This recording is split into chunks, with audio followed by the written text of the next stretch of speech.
వరంగల్ జిల్లాలో అఘోరీ హల్చల్ చేసింది. జిల్లాలోని కొమ్మల గ్రామ సమీపంలో అఘోరీ కనిపించింది. దీంతో మహాకుంభమేళకు ఎందుకు వెళ్లలేదని అఘోరీకి ప్రశ్నించారు స్థానికులు. స్థానికులపై దురుసుగా ప్రవర్తించిన అఘోరీ పెట్రోల్ క్యాన్తో హల్చల్ చేసింది. కొంత సమయం తర్వాత అక్కడి నుంచి వెళ్లిపోయింది అఘోరీ. 44 సంవత్సరాలకు ఒక్కసారి జరిగే కుంభమేళలో ఉండాల్సిన నువ్వు ఇక్కడికి ఎందుకు వచ్చినావు? నేను కుంభమేళకు పోయింది, నీకు తెలుసా? పోయినావు మరి ఇక్కడికి ఎందుకు వచ్చినావు? నా ఇష్టం కదా. ఎందుకు? ఎక్కడ అన్యాయం నీ ఇష్టం అయితే ప్రజలంతా ఏం కావాలి? రోడ్డు మీద ఏం కావాలి? అయితే ఇక్కడ పోయి మాట్లాడు. ఆది కాదు అందరిది ఆది. మరి రోడ్డు కదా, పంచభూతాలు ఇవి.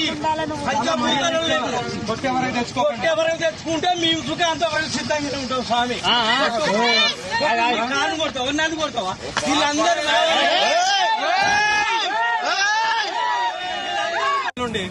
అమ్మా నీ దగ్గరికి మేము నేను మనిషినే కదా, నేను ఒక మనిషిదాన్నే కదా, నేను ఒక అమ్మవారినే కదా.